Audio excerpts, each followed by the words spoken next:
Well, hello and welcome back. We are continuing our season of building better foundations. Also, this is the Building Better Developer podcast, known as Developreneur. We're going to continue. This will be part two of our interview with Agustin Morrone. But first, all of the traditional introductions will allow him to just dive right in. Myself, I am Rob Broadhead, one of the founders of Developreneur, also the founder of RB Consulting, where we help businesses understand where they're at, what the technology is that they've got, what is the roadmap that's out there. Actually, what is more the map, the culture map of technology that applies to their business, and we help them build a specific recipe, specific roadmap for how to do things better. This is improving your processes, improving your systems, and improving your people, even through the leveraging technology, through simplification, integration, automation, and even innovation. We can help you either create a roadmap that you're going to go execute on, or we can walk beside you. And this is all a technology agnostic way to build a better company for yourself, build a better roadmap. Good things, bad things.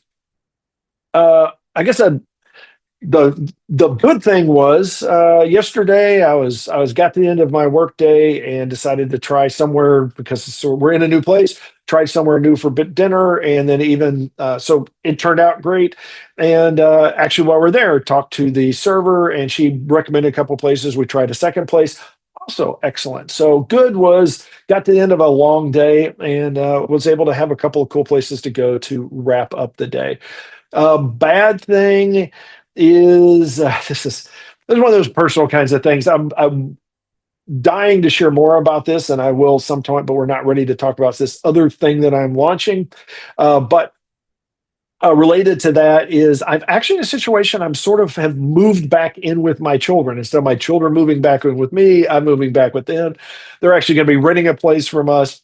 And so we're there, and for a little bit going to be roommates to them, but we also are allowing them to make it their own place, which is a challenge. It's very different when it's your place and you're having guests in versus now you're going to move into somewhere and you're being a guest and they are a multiple generation feels like difference in your style and approach to living. So I'm going to be like, stressing for a little bit until we wrap that one up when we were able to move out again. I am not stressing waiting for the introduction of my co-host. So why don't you go ahead and introduce yourself? Hey everyone, my name is Michael Meloche. I'm one of the co-founders of Building Better Developers, also known as Developreneur. I'm also the owner of Envision QA, where we build custom software that helps business owners take back control of their operations, with a strong focus on service, reliability, and long-term success. From streamlining your workflow to replacing outdated systems, we create tools tailored to your business, and we don't stop there. We back everything through testing and quality checks to make sure it works right the first time. At Envision QA, we combine great software with great support so you can run your business with confidence. Learn more at envisionqa.com. Good thing, bad thing, kind of similar situation. A good thing, my daughter's related brother from another marriage is moving to Tennessee. He was visiting us last week. He put a bid down on a property, so he's going to be living just down the road from us. So kind of good and bad. We're now going to be grandparents. So we get to now experience that life. So it's going to get a little crazy, a lot of fun. So looking forward to it. And that brings us to part two of our interview with Agustin Morrone. He's already introduced himself in the prior episode. So we're going to pick up right where we left off. And here we go. So through this process of growth, and as you've been building the company and finding this talent, what are some of the tools or have you come up with any automation steps or anything to build these SOPs so that you can find the talent, get them onboarded quickly so that you can get them in front of your customers? What we are doing is so I have a very young team. And as you know, this new generation, they have been doing their whole career with AI and what I like of young people is that they are starting to think AI. This means they don't automate everything. They just do their job and they find the best way to be as efficient as they can, right? So that's the mindset that we are trying to apply in each process of Vintti. For example, at the beginning of Vintti, we did all the interviews ourselves. Now, 50-60% of the interviews are done by AI. An AI that interviews all the candidates. It's a pre-vetting machine that gives me a score. We can analyze the call, and then we will get like a, I don't know, 90 in English, 95 in technical skills for FP&A, whatever. And then once the AI has pre-vet that candidate, we interview them personally to understand other things and before we introduce them to our clients. But that thing saves us a lot of money because we save a lot of recruiters to hire and a lot of time of our recruiters. So they can get more time searching the web, searching LinkedIn, contacting people, and finding better talent for us. That's one example, right? So is this like a specific AI program that you have purchased or something you've built customly to help you with these interviews?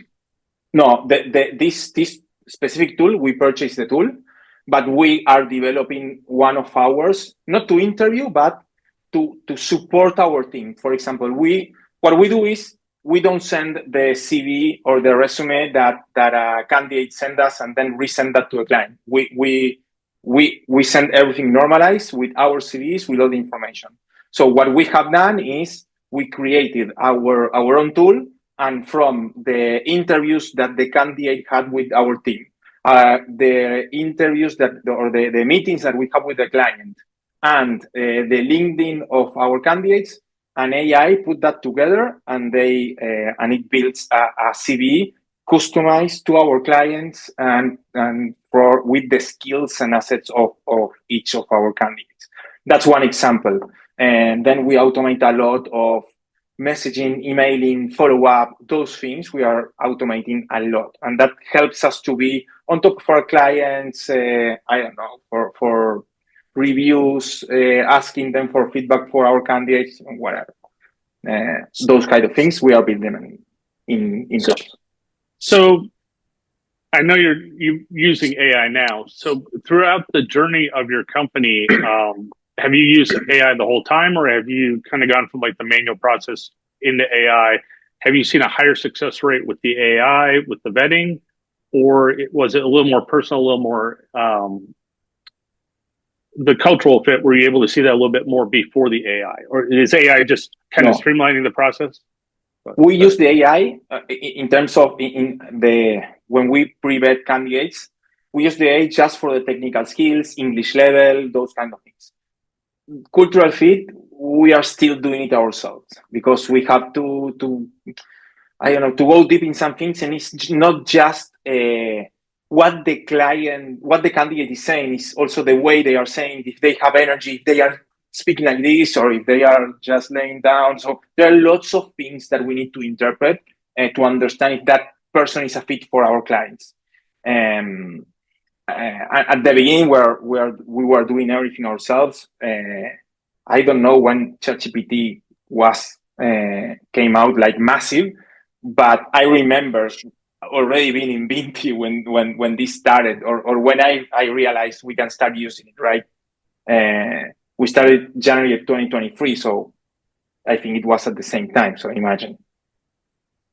Now, when you're going through, especially, this is interesting, what I hadn't really thought of until we started this conversation. As you're going through and you're looking for candidates, how do you see the whole resume CV approach to applying for a job? Because it sounds like you guys have this interview process, and I'm wondering if this, and maybe from yourself, are you saying that maybe that whole resume CV thing becomes a secondary part of looking for a job if somebody's out there trying to land a position?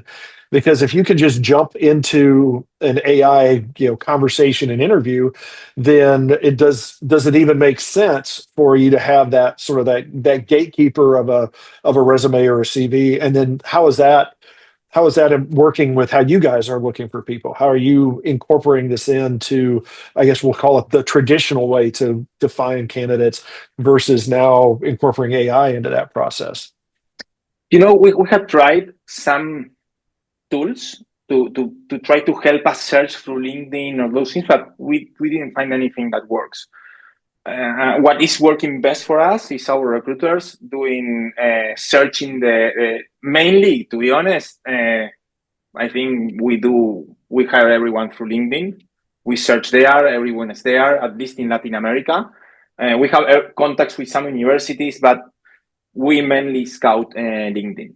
And we didn't find anything that helps us scout better.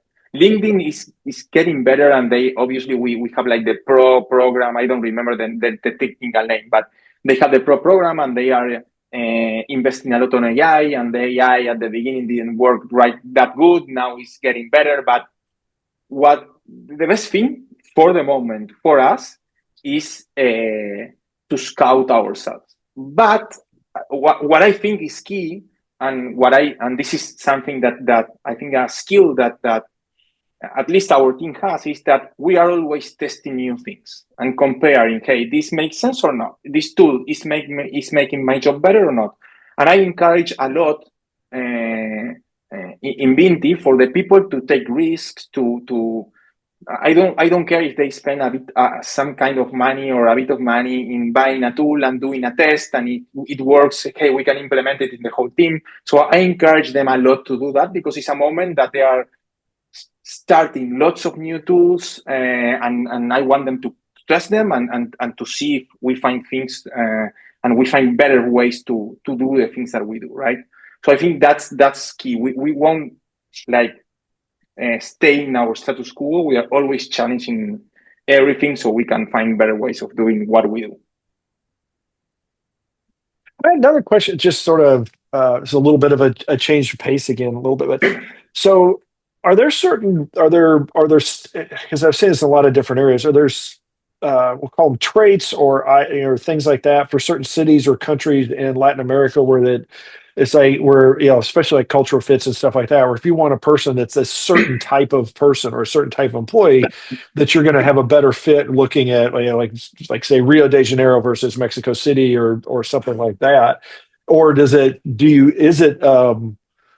you find that from a professional point of view, it is much more of a roughly the same culture in general, than it comes down to personalities as you're trying to do those fits? So yes, there is a difference from Colombia to Argentina, Argentina to Mexico. So for example, in Colombia, and this is things that we have been discovered since we started. It was not on purpose, but we started presenting for a position of customer support. We introduced 3 candidates to our clients, one from Colombia, one from Mexico, and from Argentina. And in 90% of the cases, when we are speaking about customer support, things like that, they choose someone from Colombia because they are nicer people. They are very patient. And these things in customer support are super important. Compared in sales. In sales, they generally choose people from Argentina because they are always, it's easier for them to expose themselves, to go out there, they like to talk. We like to talk because I'm from Argentina, so I don't know why I wash my hands. But but I don't know. From Mexico, we are succeeding a lot in financial positions because there are lots of because they are near to the US. There are lots of financial institutions, and they share a lot of the general accounting rules. So it's easier to find people with experience, right? So we start realizing and seeing patterns there. But again, we try to find the perfect person for our clients, right? And that, even though there is a general rule for some countries that are better in some things, we try not to stick to the status quo, because if we stick to the status quo, we may be more efficient in a general rule, but we will start losing some golden gems that are out there. And I try to challenge all the time our team to say, let's not stay in the things that always work. Let's challenge, because that's the only way to win and to win to our competition. Because if everyone does the same, we are going to be the same, and that's it. And I want to win, so we want to challenge things, right? Yeah. Sorry, That makes I think my answer went to another way, but Oh no, that's an excellent answer. I love it. I think the quote everybody is "I want to win," so we should all understand. But that's good, and that's what that's part of being a leader is. Um, how do you, if there is, are there things that you do for your the people that you hire in or that your subcontractors? Are there things that you do that are like the a Vintti culture or things that you do to build up your contractors, or is it a little bit more of letting them sort of go fall under the the leadership of whatever company they're working with? no, we let them be part of our clients. At the end, we like the concept of employee as a service, which is more of I'm allocating someone that is going to be part of the organization. I'm just a payment processor. And also we have other things. We have people that is supporting them and I don't know, helping them in how to ask for a raise, how to deal with a certain situation. Because even though we try to find people that fit the culture of our clients, sometimes they don't know how to face a difficult conversation or they don't know how to ask for vacations. I don't know. So we give them a lot of support in those areas or in local taxes, right? Because they are contractors and they need to make their local declaration. So we help them a lot. We give them a lot of support in that.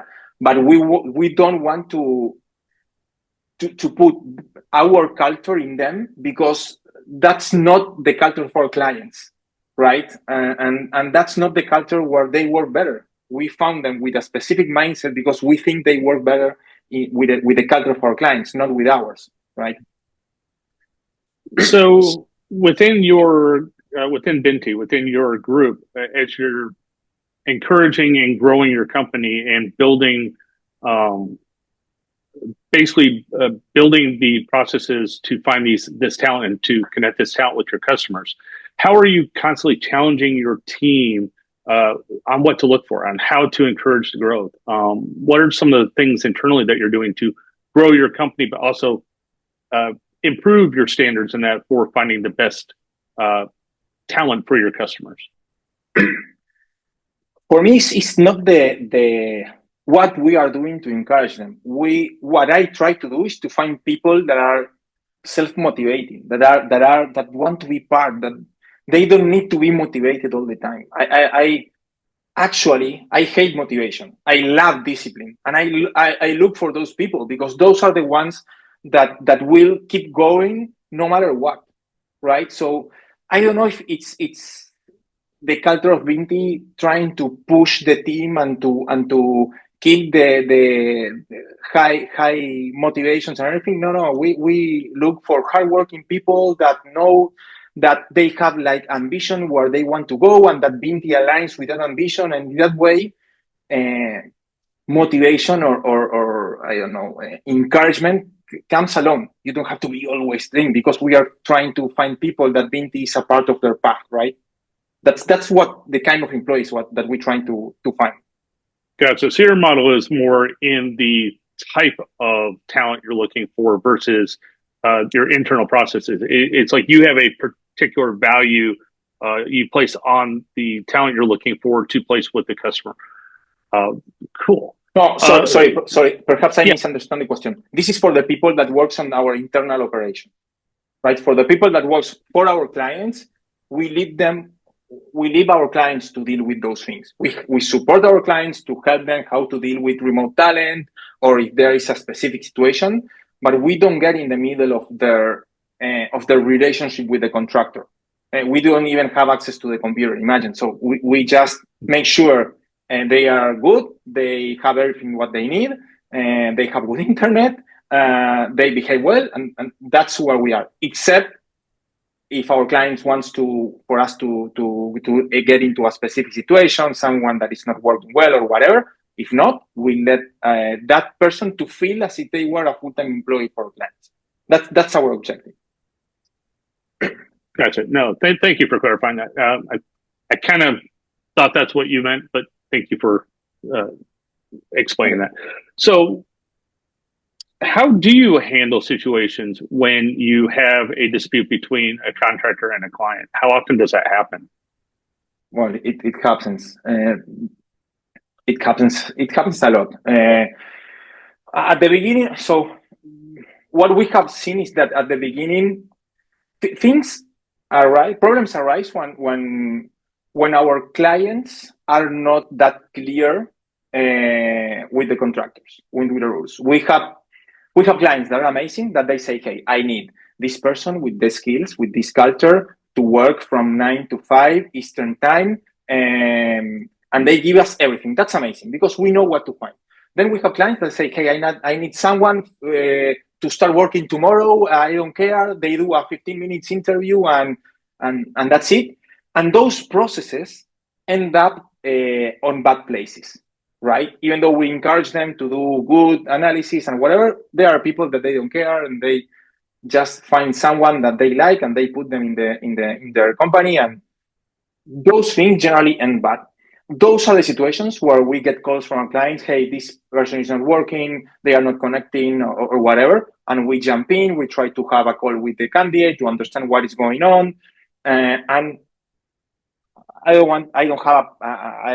want to invent a number, but I think that every case is because that person is not culturally aligned or does not have the technical skills because they have not been evaluated in the interview process by our clients, right? Because generally they want to go fast, and these things take some time to find someone good, right? Now you have this AI process to kind of vet and find your talent. Have you thought about using the same AI tool to help vet and kind of go through the process with your customer to kind of get some of that cultural information up front before you even go look for talent? The problem is that we believe that at least at the moment we try to do it on a personal way with our clients because it's better for us to understand what they say, how they move. I don't know. There are lots of things that we try to analyze, and doing that on scale with AI. I don't feel comfortable that AI is there yet. Perhaps it's going to be in the short term because this is going super fast, but yet I feel more comfortable analyzing it internally on a human relationship with our customers and obviously the candidates, right? So that kind of leads me to my last question for you on this with the AI. So where do you see AI taking your company in the next 5-10 years? I hope they don't erase us from the earth, right? Because I think at the speed this is going, I don't know what we are going to be doing. But I'm a true believer that AI is going to obviously replace lots of jobs, but the AI also is going to be a great support for other ones. And us as a recruiting firm, or a staffing firm, what we have to do is two things. First is try to find those skills that are going to be required in the future and perfect ourselves to find those people that have those skills. And the second one is internally in our internal operations to have a mindset of how we work together with the AI to be better and more efficient ourselves, right? Like in the interview process or in automating communications with our clients or doing sales or whatever, right? I don't know. We have to be super tech savvy. We have to be eager. We have to be challenging ourselves all the time to be trying to testing new tools, testing new ways of doing things with AI. I think companies that are going to succeed are the ones that can work together with AI, and those companies I think they're going to win the game at the end. Oh, definitely. It's talked quite a lot about this, and that it's not going to be a replacement as much as it's going to be a tool, and it's just like every other tool out there. It's around how to use it the most effectively. Now, the time has flown by. I appreciate so much the time that you have given to us. So, and you've given a lot of great ideas, and I'm sure that people out there in the audience would love to hear more about you guys and how to reach out. So, what is the best way for them to get a hold of you or to check out more, learn more about Vintti? You can reach out through our web, vintti.com. vintti.com. And then there you can just book some call with us, or if not, at my mail, agustin@vintti.com. And happy to answer every questions, or if you want to know how we can help your company, happy to help you there. Okay. Well, thank you so much for your time. I just want, I guess, and as we're wrapping it up, I want to point out that like I came across Augustine with through just one of those things, one of those like pseudo networking, just like out there, virtual communities. And it's just I want to just have everybody embrace those as much as possible. Yes, we're spread out all over the place, and but the globe has gotten smaller and smaller, and things like this are where you have these great, these sort of like, we'll call them those chance meetings. And it turns out to have like this, like a great conversation. And so I want to again say thank you so much for your time, Augustine, and appreciate that you've been able to come join us. And I just want to push everybody else that where you can, if you're thinking about, hey, maybe I want to go, try the contractor life for a little bit, you may reach out to Vintti. Or if you need some people, particularly in the Latin America space, or maybe you haven't even explored that. Maybe you're looking for outsourcing and you're like, I hadn't thought about going there. Reach out and help them out, because it sounds like you've got a lot of good, he's finding A players. So it'd be, those are the ones I'm sure you want. And I guess that we will wrap this one up. So thank you so much for your time, Augustine, and I'll let you get back to your busy day.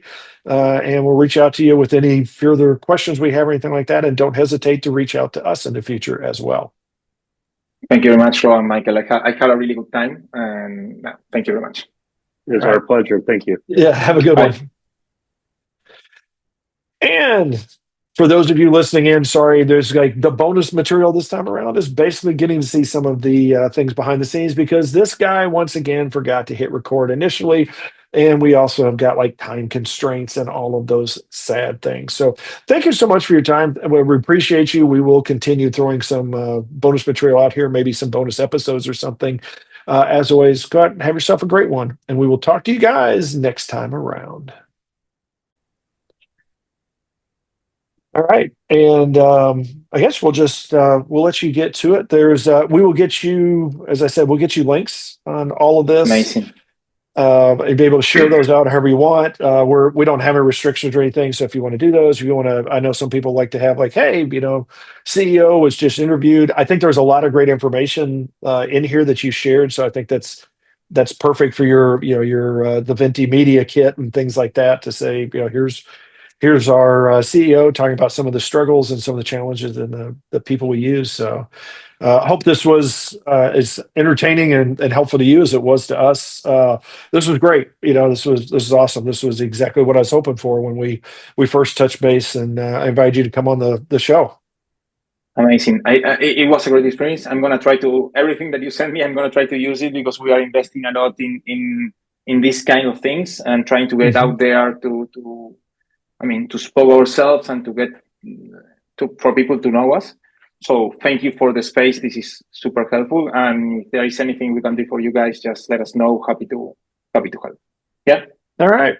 Sounds good. I know it's getting late there. So have yourself a good evening, and we'll catch you next time around. Bye, guys. Have a great day. Bye. See you.